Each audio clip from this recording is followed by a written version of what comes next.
그때 그 담임 목사님하고 대화를 하는 중에 목사님과 이런 이야기를 나눴어요. 목사님, 그 목사님 말씀하실 저에게 가장 큰 소원이 하나 있어요. 그래서 소원이 뭐예요? 교회 크게 짓는 거? 성도들 많이 모이는 거? 아니요. 그런 거는 별로 바라질 않고요. 성도 한 분 한 분이 정말 주님 안에서 변화되는 모습을 보고 싶어요. 그렇게 말씀을 하더라고요. 얼른 생각하면 교회를 크게 짓거나 거기에 수천의 사람이 모여드는 일은 굉장히 어려운 일이지만 내가 목회하는 교회 성도들이 한 분 한 분 변화받아서 하나님 앞에 바로 사는 일은 이거는 그리 어려울 것 같지가 않은 생각이 들었습니다. 그런데 그분과 제가 대화를 하는 가운데 왜 이 일이 그다지도 어렵고 힘든지, 세상에 보이는 성전을 세우는 것보다 보이지 않는 성도들을 바른 성전으로 세우는 이 일이 너무나 어렵고 힘들다는 사실을 공감하면서 서로의 마음을 나누었습니다. 우리가 신앙생활을 하고 또 목회를 하는 데 있어서 큰 고민 중에 하나는 점점 신앙의 연조는 깊어지고 또 말씀도 많이 듣고 기도도 제법 하고 또 훈련도 받고 또 교회에서 봉사도 하고 직분도 맡아 일하는데도 왜 내가 이렇게 변하지를 못하는 것일까 하는 이런 고민을 가져야 합니다.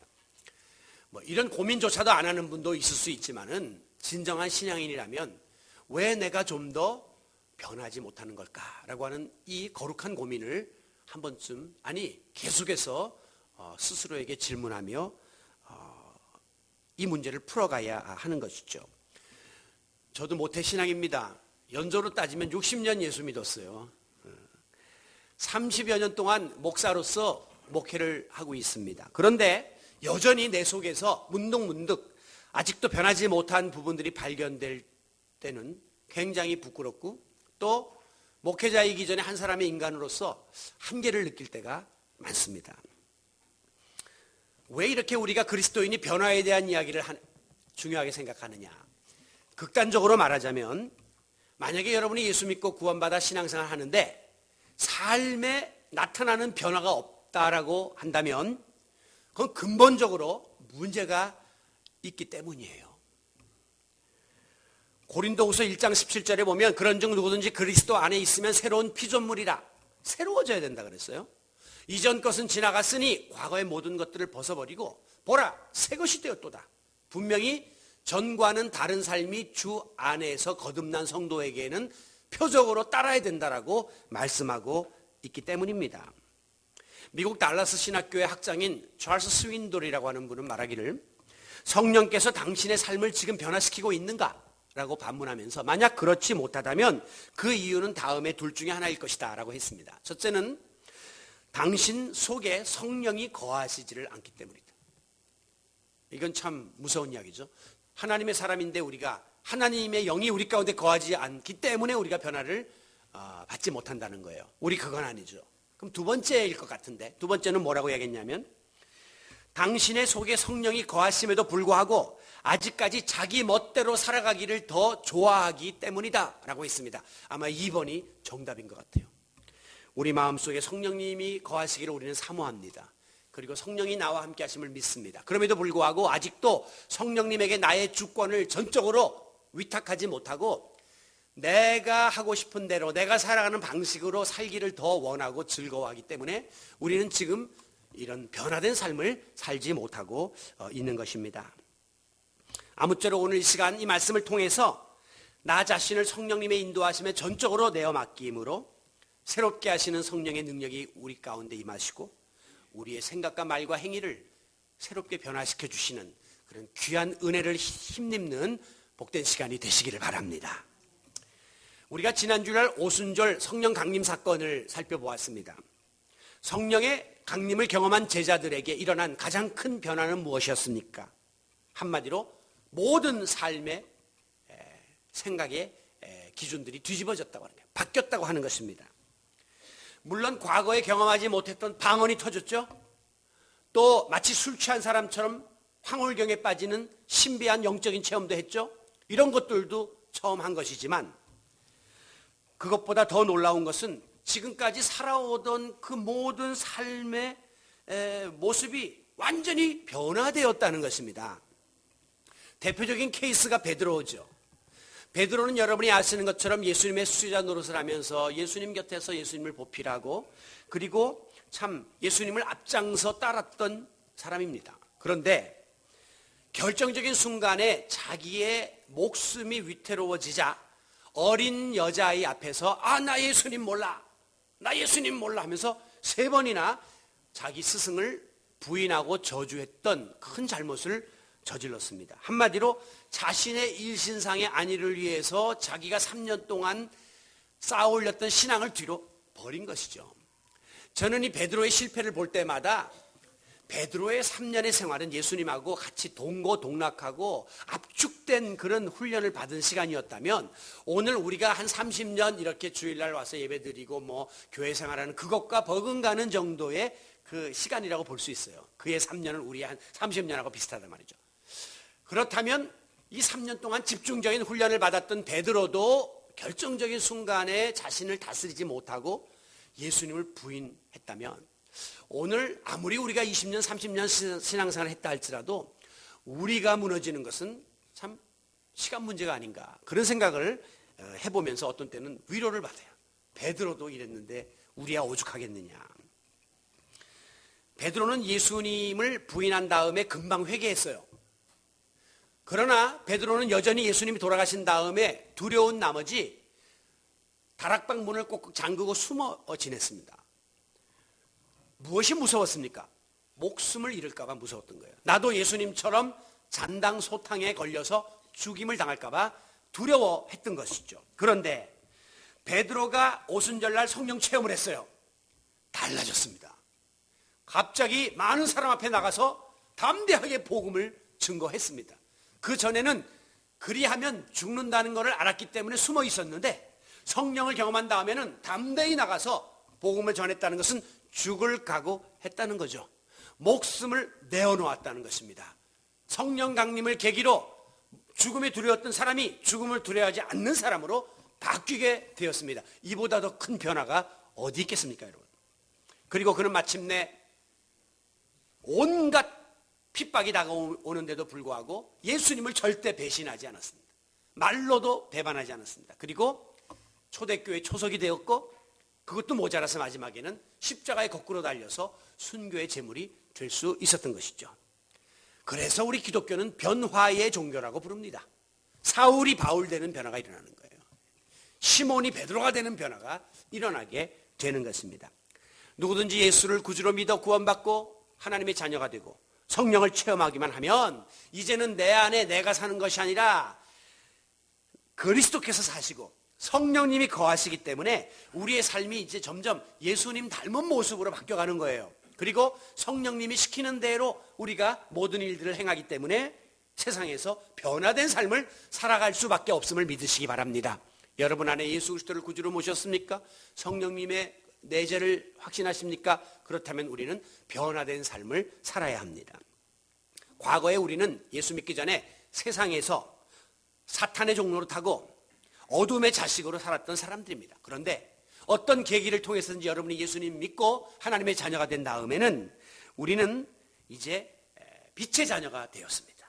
그리고 영광스러운 하나님 나라를 상속하게 될 하나님 나라의 후사가 되었습니다. 우리의 신분이 어둠에서 빛으로 사탄의 종에서 하나님의 자녀로 180도 바뀐 것이죠.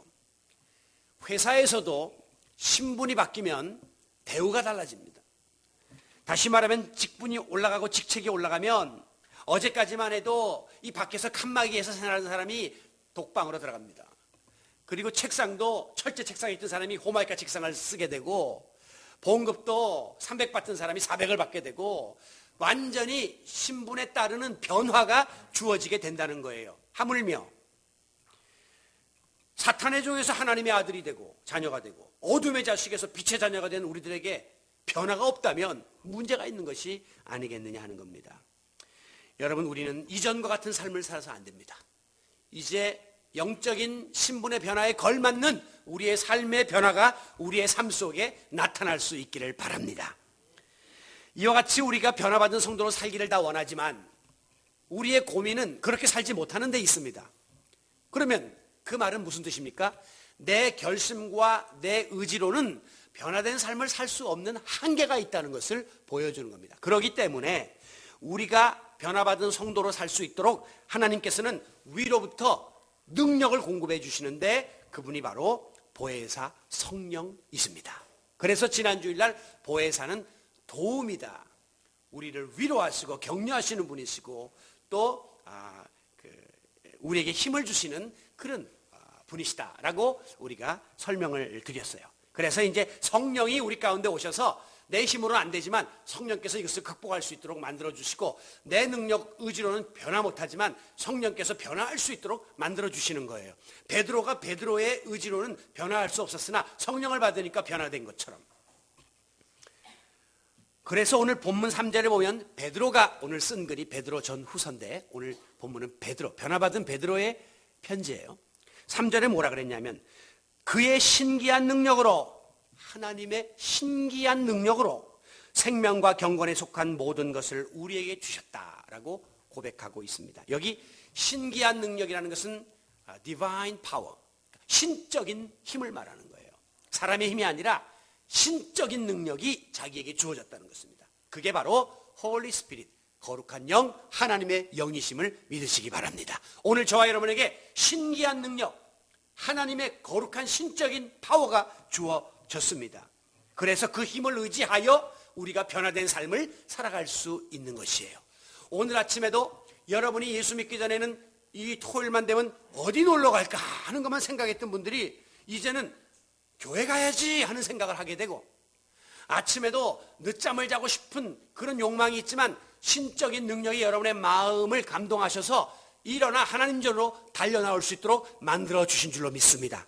비록 조금 늦게 온 분도 계시지만 여러분, 내 힘으로 하는 것이 아니에요. 이제 우리는요, 그분이 우리에게 주시는 힘을 힘입어서 우리가 살아가고 있는 것입니다.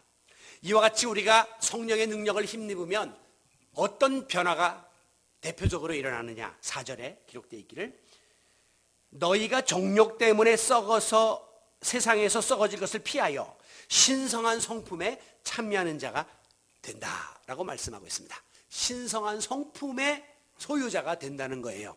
이 신성한 성품은 다른 말로 말하면 하나님 닮은 모습, 예수님 닮은 모습을 우리가 지니게 된다고 하는 겁니다. 우리는 세상에 태어나면서 인간의 하나의 태생적인 성품을 갖고 태어납니다. 여기 사람들이 있지만 각자가 다 기질이 다르고 성품이 달라요. 이건 타고나는 거예요. 부모님에게 받는 경우도 있고 태어나면서 형성되는 경우도 이렇게 과정 속에 형성되는 경우도 있습니다. 그런데 어떠했든지 간에 우리의 모든 이 부정적인 인간적인 성품들이 하나님 닮은 성품으로 바뀐다는 거예요. 죄성을 지닌 인간의 본능이 나를 지배하지 못하고 하나님이 나를 지배하도록 변화되는 일들이 성령 충만을 통해서 일어나게 됩니다. 어떤 사람은 이런 말을 해요. 인간이 태어나면서부터 부여받은 본질적인 성품은 변화되지 않는다. 그런 부분이 있습니다. 그래서 어떤 사람 보면 목사가 된 다음에도 원래 성격이 급했던 분들은 소리를 지르고 그리고 화를 잘 냅니다. 목사가 됐는데도. 그래서 이렇게 뭐 교인 중에 조는 사람이 있으면 눈 떠요. 조금 늦게 오면 그거 왜 늦게 와? 중간에 나가면 그거 왜 나가? 예배 시간에. 자꾸 그래요. 아니 졸리니까 눈 자는 거지. 예? 설교를 졸리지 않게 해야지. 그 다음에 급한 볼 일이 있으니까 중간에 나가지 그냥 나가겠습니까? 그 이해해야죠. 그런데 그 못 참아요. 왜냐하면 그 성질, 스타일이 그런 분들은 그래요. 근데 저같이 또 기질이 다른 분은 저는 다 참아요. 예. 객소리 안 하고 그냥 그러려니 그러고 지냅니다. 만약에 우리가 이 성품이 바뀔 수 없는 부분이 분명히 있어요. 그러나 만약에 이 기질이 바뀌지 못한다고 생각하면 우린 너무 절망해요. 왜냐하면 내 자식도 좀 변화돼야 되겠고 우리 남편도 좀 바뀌어야 될 텐데 우리 아내도 좀 달라져야 될 텐데 그대로 산다는 건 너무너무 고통스럽죠. 왜 성품이 바뀔 수 있느냐?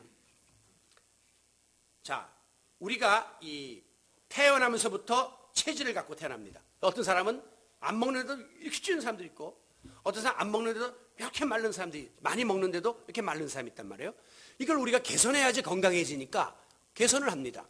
요새 텔레비전 개그 프로그램에서 뼈짝 마른 사람 하나하고 뚱뚱한 사람을 트레이닝을 시켰어요. 근데 얼마 전에 보니까 뼈짝 마른 사람이 근육이 이렇게 생기고 170이 되던 사람이 100kg 이하로 떨어지는 일이 벌어졌어요. 몸에서 70kg가 빠져나가요. 죽죠, 보통 사람 같으면. 그런데 그런 일이 어떻게 가능합니까? 그들이 끊임없는 트레이닝을 받고 식단 조절을 하고 노력을 하니까 체질이 바뀌다라는 거죠. 체형이 바뀔 수 있다는 거예요. 하물며 우리가 하나님의 자녀로서 예수 믿고 성령의 능력을 힘입으면 우리의 이 타고난 기질과 본성도 얼마든지 다듬어지고 그리고 변화될 수 있음을 믿으시기 바랍니다. 그리고 기대하십시오. 그리고 소망하십시오. 그분들이 그 고통스러운 다이어트의 과정을 거치면서 그 건강한 모습, 그 멋진 핸섬한 모습을 기대하는 거예요. 바라보고 그 일을 참을 수가 있고 그 과정을 거칠 수가 있는 것입니다. 신성한 성품, 우리가 품어야 될 변화된 모습인데 이것은 다른 말로 말하면 하나님이 지니고 계신 속성이에요. 창세기 1장에 보면 하나님이 인간을 지으실 때 당신의 형상대로 지으셨다 그랬어요. 어떤 사람은 그렇기 때문에 하나님은 우리처럼 이렇게 생기셨나 보다. 근데 이 form, 겉으로 외형이 이렇게 생겼다는 게 아니라 하나님이 the image of God, imago Dei, 즉 하나님의 속성을 우리 인간들에게 주셨다는 거예요.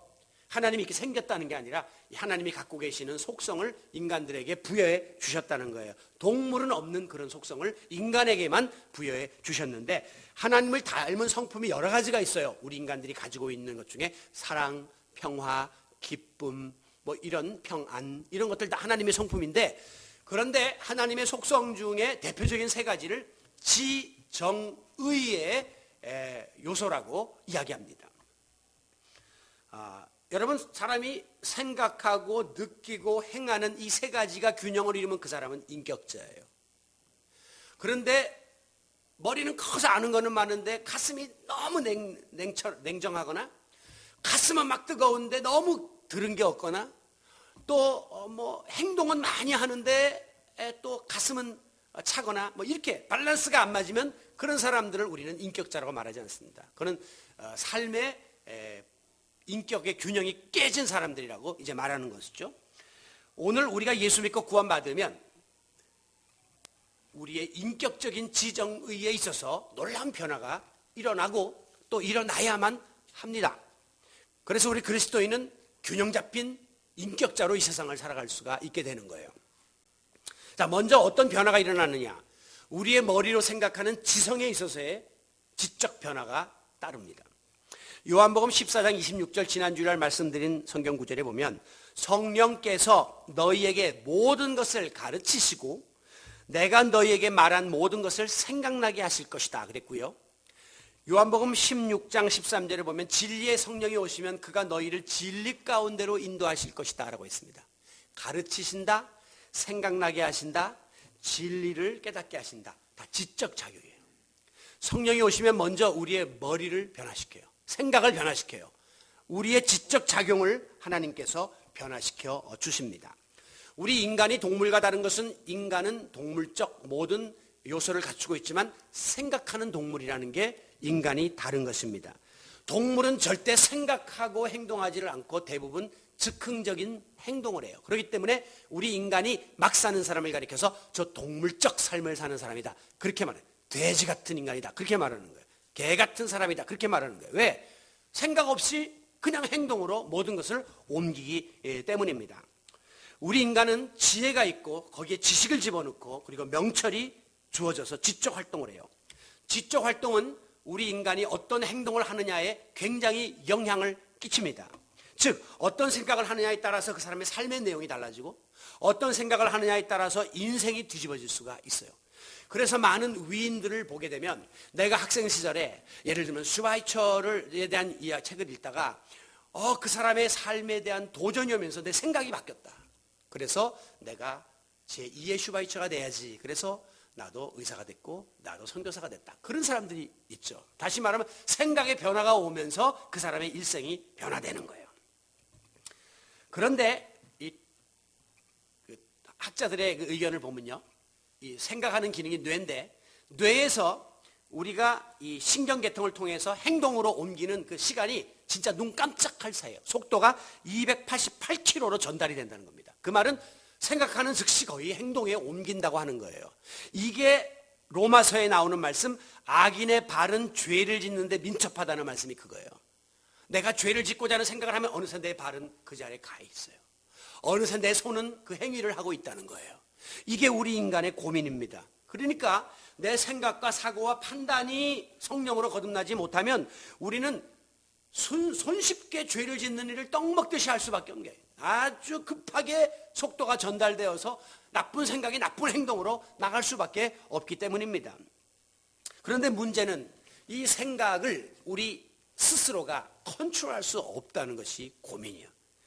내 생각인데도 불구하고 내 마음대로 못하는 한계가 우리 인간들에게 있습니다. 그래서 간혹 가다가 잔혹한 범죄를 저지른 사람에게 왜 그랬습니까? 왜 그랬습니까? 기자들이 물어보면 뭐라고 답하냐면 나도 그때 내가 왜 그랬는지 모르겠어요.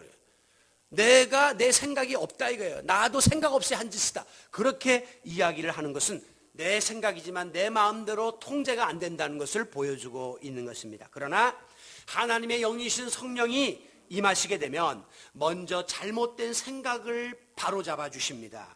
그래서 우리의 생각이 육적인 생각에서 영적인 생각으로 바뀌게 되고 진리의 영이 오시면 인간적으로 지적으로 보려고 했던 성경 말씀이 영적으로 깨달아지고 하나님의 말씀이 믿어지는 일들이 벌어지게 되는 것이에요. 우리가 종교생활, 신앙생활하는 제일 첫걸음도 결국은 머리에서부터 오거든요. 여러분의 머리가 허락을 안 하는데 어떻게 예수님을 맞이합니까?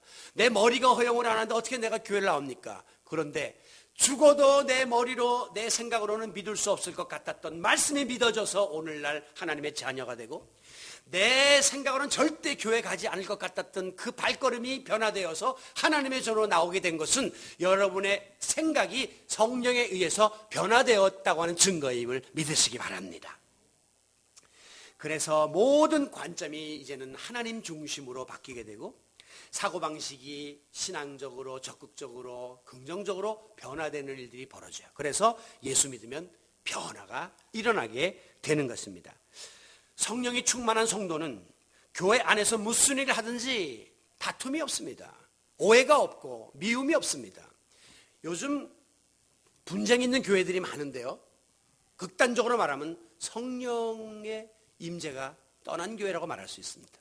성령 충만한 교인들이 모여 있다면 어떠한 문제가 생기더라도 그들의 생각을 하나님 중심으로 바꿀 수 있고, 그리고 교회의 유익과 성도의 덕을 세우는 일에다가 포커스를 맞추기 때문에 문제를 풀어나갈 수가 있다는 거예요. 사람이 모인 집단이기 때문에 교회도 문제가 없을 수는 없으나 문제를 풀 수 있는 힘이 교회에는 있습니다. 성령의 도우심입니다. 가정에서 우리가 부부 생활을 하고 아이들과 관계를 유지하는 가운데 있어서 오해와 다툼이 없을 수는 없으나 우리가 다른 것은 성령의 도우심으로 이 문제를 풀 수 있는 방법이 있다는 거예요. 일반 가정에서는 깨져나가고 일반 가정에서는 평행선을 가지만 우리는 화합점을 찾을 수 있는 힘이 성령의 도우심을 통해서 주어진다는 사실을 믿으시길 바랍니다. 잠언 9장 10절에 보면 그러므로 여호와를 경외하는 것이 지혜의 근본이다. 이 지식을 머리에 하나님을 경외하는 것으로 가득 채워야 돼요. 빌립보 3장 8절 그 예수 그리스도를 아는 지식이 가장 고상하다. 세상의 그 어떤 지식보다도 하나님을 아는 이 지식이 최고라는 사실을 항상 깨닫고 내 생각이 하나님 중심으로 예수님 중심으로 채워지고 내 생각이 성령의 인도의 지배를 받게 해주세요 라고 기도함으로 우리의 모든 일들이 영적인 차원으로 끌림을 받고 성령의 도우심을 통해서 우리의 생각들이 변화되는 일들이 일어날 수 있게 되기를 바랍니다. 사람의 생각이 변화되면 그 생각은 이 가슴으로 전달이 되어 감정작용으로 연결이 됩니다. 여러분이 어떤 사람 보고 아이고 아이고 저 사람 왜 저래, 저 사람이 불쌍하다 생각하면 그게 가슴의 연민의 정으로 와닿을 수밖에 없는 것이 그거예요. 그런데 우리의 감정은 선악과를 따먹고 인간이 범죄한 이후로 죄가 들어와가지고 선한 감정과 악한 감정이 같이 이 안에 지금 공존을 하면서 얘 둘이가 계속 싸움질을 하고 있어요. 그래서 한쪽으로는 마음으로는 선한 감정을 우리가 쫓아가기를 원하는데 또 육신은 또 악한 감정을 자꾸 부축해요. 그래서 이 두 개가 계속해서 갈등을 경험하고 있습니다. 자, 그런데 우리 믿는 사람은 이 악한 감정을 이제 선한 감정으로 다스려야 되잖아요. 그래서 우리 마음이 하나님 기뻐하시는 선한 마음으로 가득 차는 게 우리의 목표인데, 그러려면 이게 내 힘으로 되지 않기 때문에 하나님의 도우심을 구하는 겁니다. 그러면 성령께서 우리에게 힘을 주시면 우리 마음의 감정들이 악한 감정을 누르고 선한 감정으로 순화시키는 일들이 계속해서 일어나게 되는 것입니다.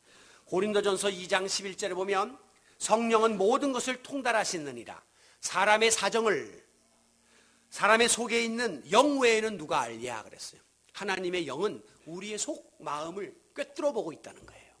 사람은 그 사람의 형편을 모르지만 성령은 우리의 마음을 통달하고 계시고 우리의 마음을 뚫어보고 계시기 때문에 성령 충만하면 이 마음이 다스려지고 감정이 다스려진 일들이 성령의 도우심을 통하여 일어날 수 있게 되는 것입니다. 대표적인 예가 바로 앞서 말씀드린 베드로예요.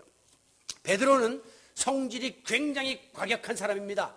그래서 예수님이 뭐 물어보면 부인할지언정 저는 그러지 않겠습니다. 그리고 항상 자기자 그냥 저는 그러지 않겠습니다. 그러면 다른 사람은 다 버릴지라도 아주 교만하기 그지없고, 그리고 툭하면 그냥 앞장서고 굉장히 다혈질의 사람으로 평가되고 있는 사람이에요. 그런데 이 베드로가 성령 충만을 받은 다음에 오늘 베드로전서 베드로후서에 보면 베드로의 이 편지 속에는 인자함이 가득해요.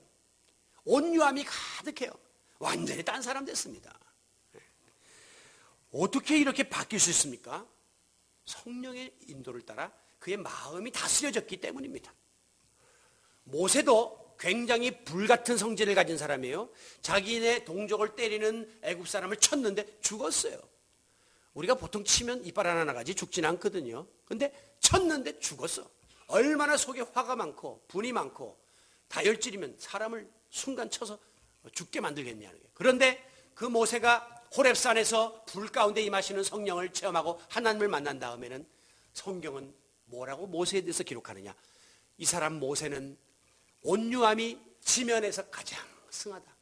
당대 모든 사람 중에 가장 온유한 사람이 모세래요. 그 말은 모세의 마음이 완전히 온유함으로 채워지고 다스려졌음을 보여주고 있는 것입니다. 예수님이 마지막에 십자가에 죽으실 때에 육신의 어머니 마리아를 누구에게 맡겼습니까? 요한에게 맡겼습니다. 제자가 많이 있는데 그 중에 요한아 내 어머니다. 어머니 보소서 아들입니다 하면서 같이 연결해 줬어요. 왜? 요한이 가장 사랑이 많은 제자였거든요. 그러니까 어머니 모시려면 사랑 많은 사람이 모실 수 있으니까 요한을 묶어줬어요. 그런데 요한의 과거의 별명이 뭔지 아십니까?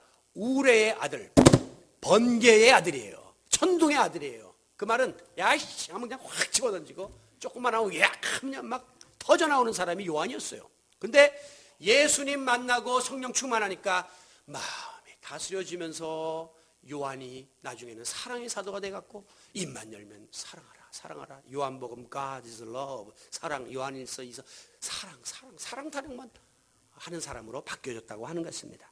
성령께서 마음을 다스리고 감정을 조절해 주셨기 때문에 가능했습니다. 여러분, 성령 충만 받으면 모나고 부정적인 감정들이 다듬어집니다. 마치 샌드페퍼처럼 빼빠라 그러죠. 모난 부분들이 부드럽게 다듬어져요. 이전보다 훨씬 온유해지고 겸손해집니다. 모든 것을 이해할 수 있고 품을 수 있는 포용력이 생깁니다. 어떤 상황도 참고 견딜 수 있는 인내심도 생깁니다. 그래서 내 마음에 예수님 닮은 마음이 형성되는 거예요. 빌립보서 2장 5절에 보면 너희 안에 이 마음을 품으라 곧 그리스도 예수의 마음이니.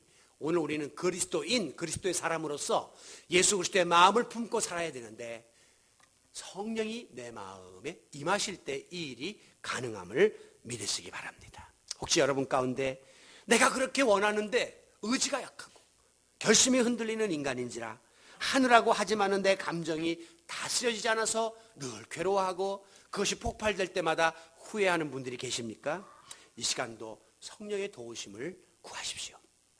요즘에 우리가 부르기 시작하는 찬송 중에 따스한 성령님 마음으로 보내 내 몸을 감싸며 주어지는 평안함 만족함을 느끼네 하는 찬송 있죠. 따스한 성령님이 마음으로 그 성령님을 보고 그 성령님을 만나서 그 성령님이 여러분의 마음을 터치해 주시면 만족함이 오고 그 사랑을 느끼네 하나님 사랑이 깨달아지는 그런 놀라운 감정의 다스림이 성령을 통해서 여러분에게 주어질 수 있기를 바랍니다. 평안하죠. 행복감이 넘치죠. 그리고 이 세상을 살만한 소망이 우리 가운데 주어지게 될 것입니다. 자, 사람이 생각하면 가슴으로 감정이 전달된 다음에 마지막 결론은 뭡니까? 행동으로 나타나게 됩니다. 지금 일본에 지진이 저렇게 많이 나고 있는데 화산이 폭발하고 있는데 화산은 그냥 폭발하는 법이 없어요. 그 전에 벌써 지열이 뜨거워지고 이 지하에서 마그마가 끓는 그 징조가 보여요. 그렇기 때문에 기상청에서 입산통 금지를 시키고 경고를 2에서 3으로 올리고 하면서 그 과정을 이제 거치게 되는 것이죠. 이게 전조 작업이 있기 때문에 터져 나오는 거예요. 오늘 이 인간의 생각과 마음은 마지막에 행동으로 이제 터져 나오게 되어 있습니다. 마음과 생각이 그릇된 사람이 바른 행동을 절대 할 수가 없어요. 만약에 그런 사람이 바른 행동을 한다면 그게 바로 위선입니다. 가짜, 거짓으로 그런 척 이제 하는 것이죠. 여러분, 선악과를 따먹고 아담이 범죄하는 과정을 가만히 보면요. 딱 선악과를 따먹도록 충동한 게 뱀인데 뱀이 뭐라 했냐면 저걸 따먹으면 너 하나님과 같아진다 그랬어요. 그러니까 교만한 생각이 들어갔습니다. 그랬더니 눈으로 보는 즉시 선악과가 막 갑자기 막 보암직하고 막 먹음직하고 너무 탐스럽게 보이는 거예요. 가슴으로 욕망을 느꼈어요. 저것 내가 따먹어야지 느꼈어요. 근데 어느새 손은 가가지고 선악과를 따서 입에 넣고 있는 거예요. 288kg로 이 머리가 손으로 전달돼가지고 그냥 선악과를 따먹는 죄를 저지르게 된 것이죠. 결국 모든 죄의 종결표는 행동입니다.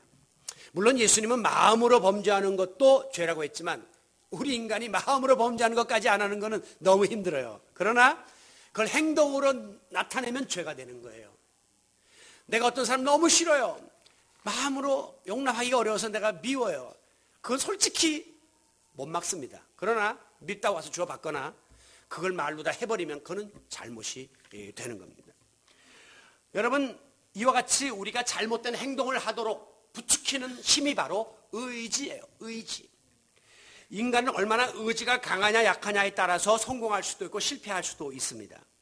우리가 대부분 죄짓고 실패하는 것은 의지가 약하기 때문에 중간에 넘어지고 무너져 내리는 거예요. 즉 해야 할 일인데 못해요. 의지가 약해서. 하지 말아야 될 일인데 의지가 약해서 그 짓을 하고 있어요. 신앙의 열매는 마지막 행위의 실천에 달려있다고 해도 과언이 아닙니다. 하나님 말씀 지금 수태 많이 들으시죠? 마음으로 그래야지 결단하시죠? 그런데 집에 돌아가서 까마득하게 잊어버리고 행동은 딴 행동을 하면 우리 신앙은 여전히 다람쥐 쳇바퀴 돌듯한 삶을 또 살 수밖에 없다는 거예요. 오늘 이 귀한 말씀을 듣고도 여러분이 그래 내가 생각을 바꿔야지 내 마음을 다스려야지 해놓고 집에 갔는데 갑자기 불신 남편이 이거 왜 이렇게 늦게 와? 하는데 뭐야 내가 어디 딴 데 갔다 오는 거야? 그래 한번 붙으면 그때는 또 우리의 마음이 다스리지 못하는 행동으로 인하여 원점으로 돌아오고 만드는 거예요.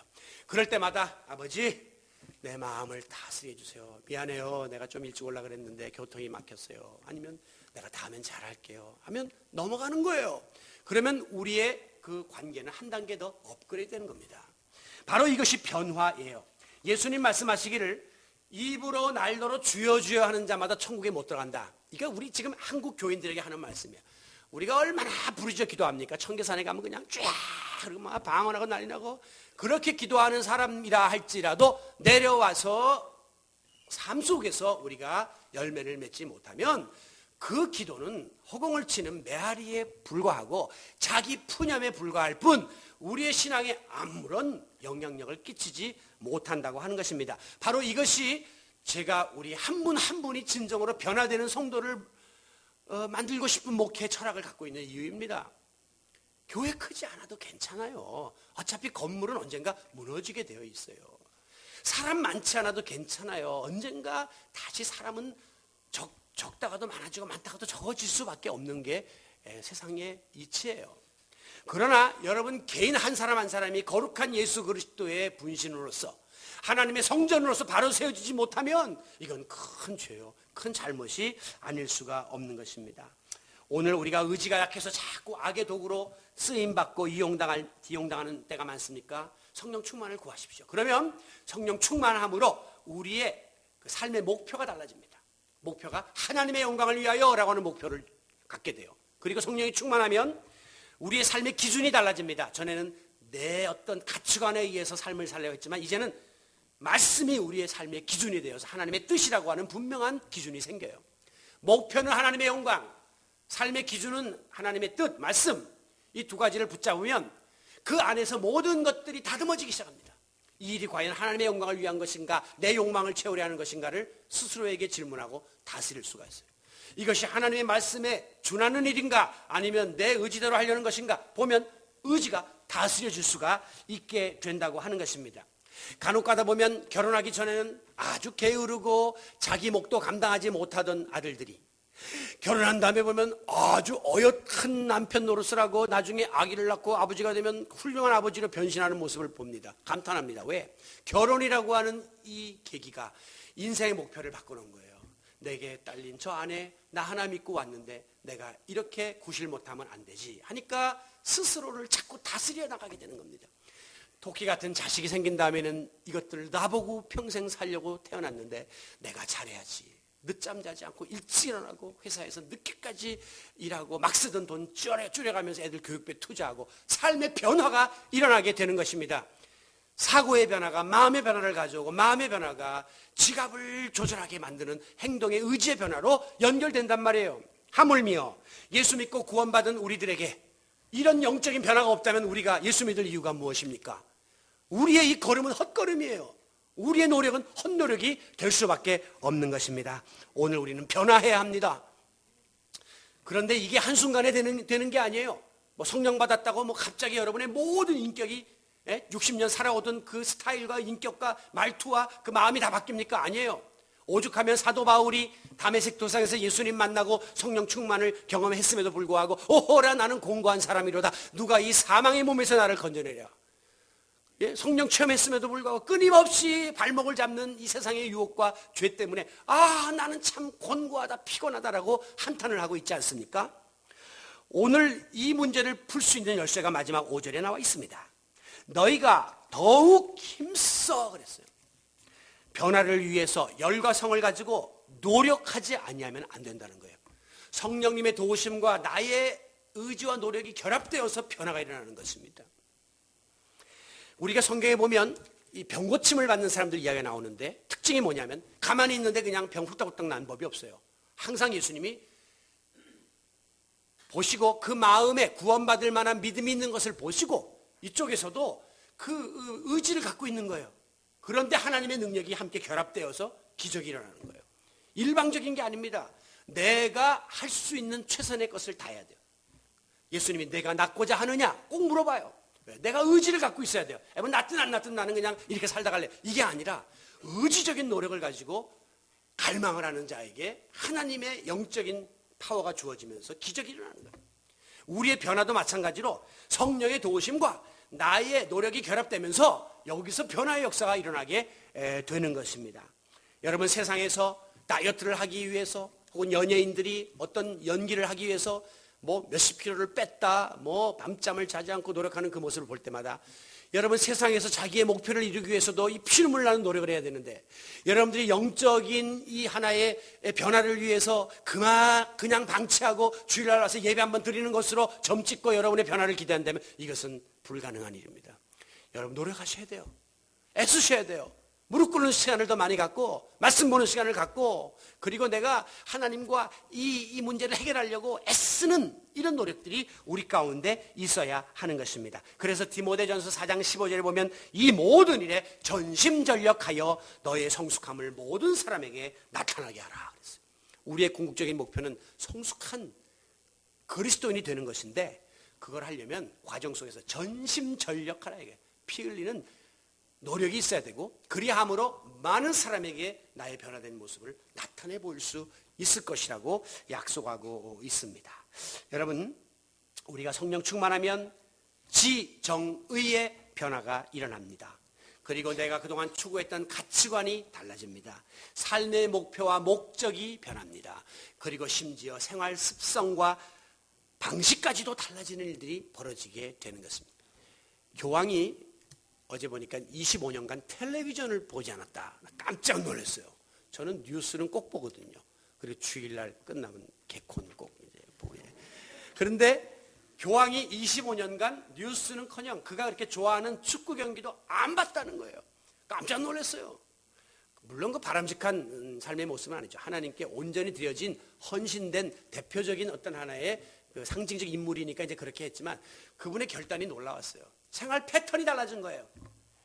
아, 나는 추가도 새벽기도 못해. 아니, 새벽기도 나오시는 분 물어보면 일찍 주무신다는 거예요. 밤에 그 쓸데없는 하고 뭐 이런 거 안 하고 왜 내일 아침 내가 깨끗하고 정결한 영으로 하나님 만나려고 하는 의지를 갖고 있는 거예요. 내일이 주일이면 토요일날 저녁에 약속을 절제하고 그리고 주일을 위해 준비를 하는 거예요. 그 노력입니다. 이 노력이 없이는 불가능한 거예요. 죄송하지만 우리 교회가 주차 시설이 부족하니까 중간에 교회 그만둔 분들 중에 주차 때문에 그만둔 분들도 계세요.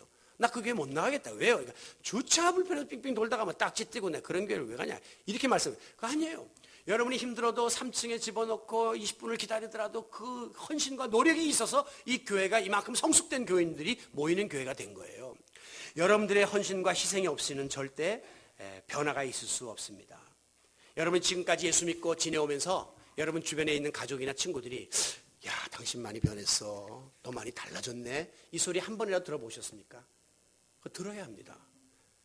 똑같네 하면 그거는 잘못 믿는 거예요. 뭔가 달라졌다 너 정말 야 변했다 이런 이야기 꼭 나와야 합니다. 저는 지난번에 40년 만에 고등학교 반창회를 나갔는데 저를 위해서 할 수 없이 월요일날 목사님들 오라고 목사가 친구가 4명이나 나왔더라고요. 우리 반에서 목사님들 위해서 한 달에서 갔더니 한 친구 보러네. 야 네가 어떻게 목사가 되냐. 매일 막 뒤에 숨어서 담배 피고 이러던 애거든요. 야, 너 진짜 놀랬다, 야. 다 그래. 절 보더니, 니는 목사 될 줄 알았다. 나오거든. 매일 그 샌님처럼 앉아서 하이 가꾸고, 뭐, 얌전하더니 목사 됐구나. 그러더라고요.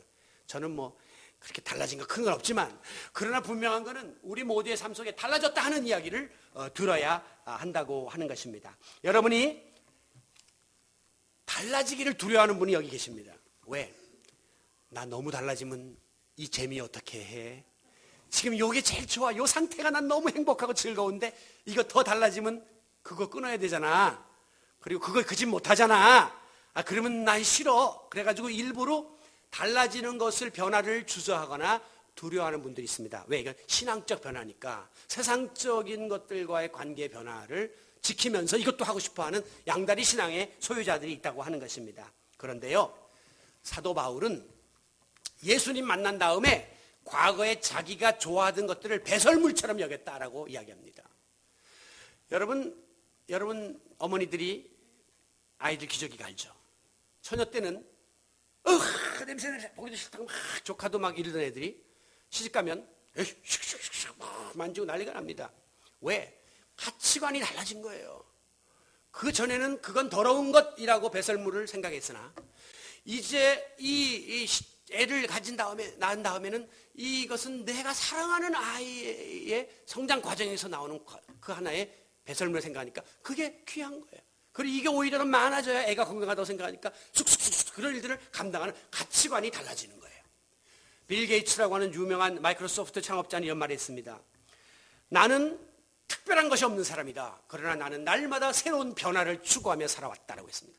끊임없는 변화를 추구했다. 그러면서 그가 한 말이 영어에서 변화는 change인데요. change. 그런데 G자를 C자로 바꿔보라. chance가 됩니다. chance. 변화를 두려워하지 마라. 변화는 나에게 또 다른 기회가 되기 때문이다. 라고 말씀했습니다. 여러분들이 주 안에서 성령 충만하고 예수 믿어 하나님의 자녀로서 변화되면 지금까지 경험하지 못했던 새로운 세계의 기회가 여러분에게 주어짐을 믿으시기 바랍니다. 진정한 행복의 기회가 여러분에게 주어질 것이고 진정한 축복의 기회가 주어질 것이에요. 세상 친구 만나서 수다 떨던 그것보다 더 차원이 다른 행복, 거기 만나서 술잔을 기울이던 그것보다 더 행복한 그런 세계가 우리 앞에 예비되어 있다고 하는 사실을 깨닫고 변화를 두려워하지 말고 하나님 앞에 여러분 자신을 내어 맡기는 성령 충만한 성도 여러분들이 되시기를 바랍니다. 우리 모두 위로부터 임하시는 신기한 능력, 그 성령의 능력을 공급받아 신성한 성품, 하나님 닮은 성품으로 변화되기 위하여 지정의의 새로운 변화를 위해서 오늘도 내일도 전심전력하여 더욱더 힘쓰는 변화의 주인공들이 다 되시기를 예수님의 이름으로 축원합니다.